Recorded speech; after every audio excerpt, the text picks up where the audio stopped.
కొంచెం వెనక ముందు అయ్యేటట్టుంది. అదేవిధంగా అధ్యక్ష కొమరం భీం ఎవరు అధ్యక్ష? కొమరం భీముడు ఎవరి కొమరం భీముడు? జల్ జమీన్ జంగుల్ అని చెప్పి ఆ రోజు ఆదివాసీల కోసం యుద్ధం చేసిన పోరాట యోధుడు అధ్యక్ష. మనకు స్ఫూర్తి ప్రదాత. కొమరం భీం ఘాట్ ప్రకటించి దాన్ని పూర్తి చేయక గాలికి వదిలేస్తే 9.5 సంవత్సరాలు అక్కడ 30 ఇండ్లు మంజూరు చేసి నిధులు ఇవ్వక కొమరం భీం వారసుల కాడ ఇండ్లు కట్టించడానికి వీళ్ళు నిధులు ఇవ్వకపోతే ఒక 6 మంది సొంత డబ్బులతో ఇల్లు కట్టుకున్నారు. ఒక 6 మంది మాకు వద్దని పునాదులు వేయలేదు. మిగతా 18 మంది నిధులు లేక మొండి గోడలతో నిలబడితే మా ప్రభుత్వం వచ్చిన వెంబడే కొమరం భీం వారసులకు ఇండ్లు కట్టించడానికి 20 కోట్ల రూపాయలు మంజూరు చేసి ఆ ప్రాంతాన్ని మొత్తం అభివృద్ధి చేయండి అని చెప్పి కొమరం భీం వారసులకు ఇండ్లు కట్టించే బాధ్యత 7 తారీఖు నాడు మేము నిర్ణయం తీసుకున్నాం అధ్యక్ష. ఇదే కాదు అధ్యక్ష, ఇంద్రవెల్లి అంటేనే రోమాలు నిక్కబొడుచుకుంటాయి అధ్యక్ష. దళితులు, గిరిజనులు, ఆదివాసీలు పోరాటానికి స్ఫూర్తిగా తీసుకొని ఈ ప్రపంచం ముందు నిటారుగా నిలబడి నేల కొరిగినరు తప్ప ఎవరికి లొంగలేదు, వంగలేదు.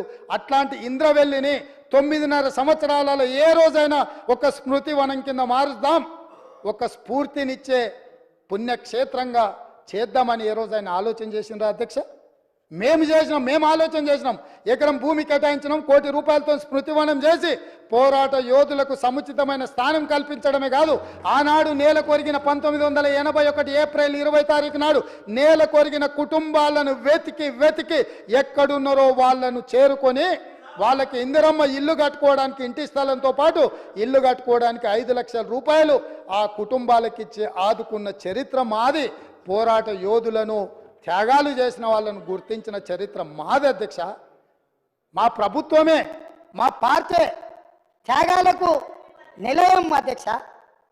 మా పార్టీ చేసిన త్యాగాలతో పోలిస్తే ఎవరు మా పార్టీలు కలెక్షన్ కావాలన్నప్పుడల్లా రాజీనామా డ్రామా, ఖర్చులకు ఏమన్నా నగదు కావాలంటే నగదు బదిలీ పథకం పెట్టాలంటే రాజీనామాలు చేయరా, ఎంబడే పట్టుకరండి, నగదు దేయండి.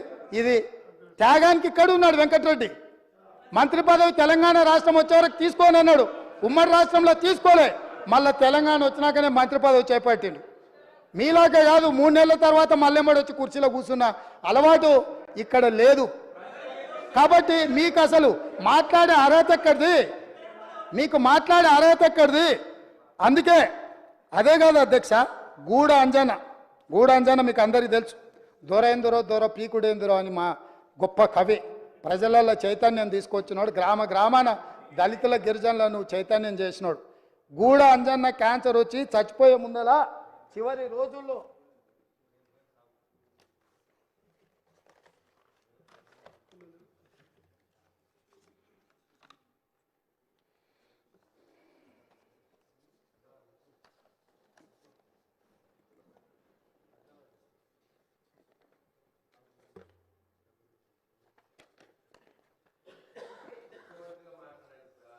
చూపించి మాట్లాడదామని నీకు, ఎందుకంటే ఆధారాలు ఉంటే కానీ నీకు ఆనదు కదా.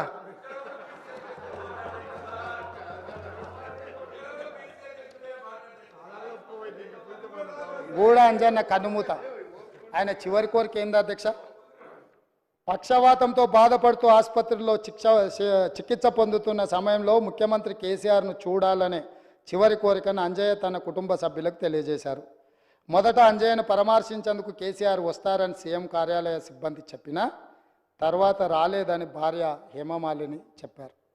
గూడ అంజన్న చివరి కోరిక ఒక్కసారి కేసీఆర్ను కలవాలి, పలకరించాలి అని. గూడ అంజన్నను పరామర్శించడానికి కూడా రాజసౌధంలో నుంచి వీళ్ళు బయటికి రాలేదు అధ్యక్ష. అంటే ఈ తెలంగాణ సమాజంలో కవులకు, కళాకారులకు వీళ్ళు ఇచ్చిన గౌరవము, మర్యాద, గూడ అంజన్న పరిస్థితి గిట్లుంటే తెలంగాణలో పరిస్థితులు ఎట్లున్నాయో మీరు ఒక్కసారి అర్థం చేసుకోండి అధ్యక్ష. నేను ఎందుకు చెప్తున్నా అంటే వాళ్ళలాగా మేము కాదు అధ్యక్ష. గద్దరన్న వినతి పత్రం ఇద్దామని ప్రగతి భవన్ ముందల పోయి ఎర్ర టెండకు మిట్ట మధ్యాహ్నము 3 గంటలు అక్కడ నించుంట కూడా లోపలికి రానియలేదు అధ్యక్ష.